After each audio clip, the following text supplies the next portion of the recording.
James Bond, our favorite British spy. Unless you've been living under a rock for 55 years, there is no way in hell that any other person residing on God's green earth hasn't speculated on the subject of the actor that will precede Daniel Craig as the venerable 007. As for Daniel Craig, he will once again preside the role of Bond in the next film slated for release on November 8, 2019. That's an interesting turn of events because after Spectre, Daniel Craig said that he would rather slash his wrists than do the role again. This next one's gotta be Daniel Craig's final run as James Bond because I don't think doing another Bond film after that would be viable on any front. Not only would he be too old for the role, the window of opportunity for these very suitable candidates would close faster than you can say shaken, not stirred. Well, technically not fast because years would have passed, but you get the idea. Anywho, these are the 4 actors that I think are most suited for this iconic role.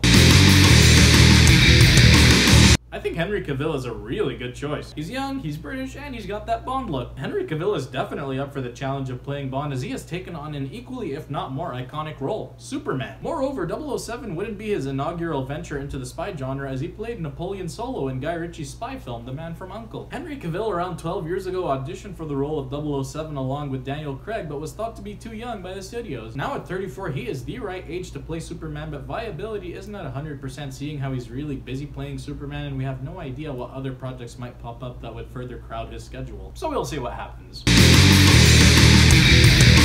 Everybody loves Tom Hardy. This guy is quite versatile, having brilliantly played good guys and villains. Working with Christopher Nolan, Tom Hardy has played some incredible roles. He was fantastic in The Dark Knight Rises, he was great in Inception, and he did some excellent eye work in Dunkirk. Lawless isn't a Nolan film, but Tom Hardy as Forrest Bondurant was absolutely badass. And who else is badass? You guessed it, though an entirely different character, it's Bond himself. Christopher Nolan has made no secret of his confidence in Mr. Hardy and even joked about requesting an arrangement for an Oscar to be handed to him for the role that he's gonna play. Speaking of which, Nolan has been thinking long and hard about directing a Bond film. If by any chance Nolan takes the helm, does some ingenious franchise reinvention and casts Tom Hardy as the lead, we are gonna have a good time. But Nolan or not, Tom Hardy is a fine actor and he would make a very good Bond.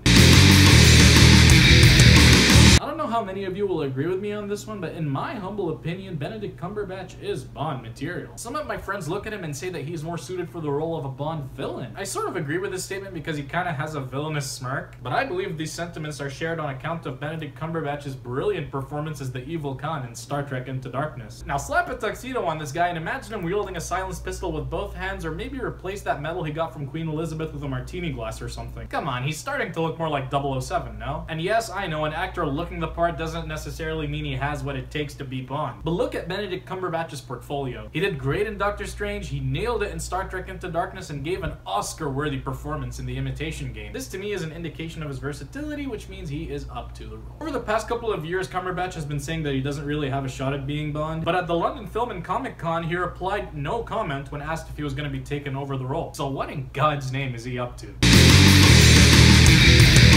Michael Fassbender is undoubtedly my #1 pick. Even if those 3 aren't picked, my universe would shatter if Michael Fassbender doesn't play Bond. He's known worldwide for his exploits in X-Men, but truth be told, he has done far better roles. Not that he isn't great in X-Men, believe me, he is. But just look at his Oscar-nominated performances in 12 Years a Slave and Steve Jobs. He also carried the weights of Prometheus and Alien Covenant with his delightfully creepy performances. I think the closest thing Michael Fassbender has done to espionage is his role as Archie Hickox in Inglourious Basterds. You know, that British Army officer who spoke fluent German and had to disguise himself as a Nazi officer. With all of these brilliant and varied roles, we know that Michael Fassbender is a versatile actor. I don't know about you guys, but if you just look at his face and his mannerisms, you can see Bond clearly. So clearly to the point that I don't even think Michael Fassbender would need to exert as much of an effort as he did in 12 Years a Slave and Steve Jobs to nail the role as Bond. Come on, Barbara Broccoli, Michael Fassbender is the real fucking deal. So these are my picks for the actors that I think would best precede Daniel Craig as James Bond. Who do you think should be the next James Bond? Let me know in the comment section below. And if you like what I do, give me a like, hit that big subscribe button, stay tuned, and I will see you on the next one.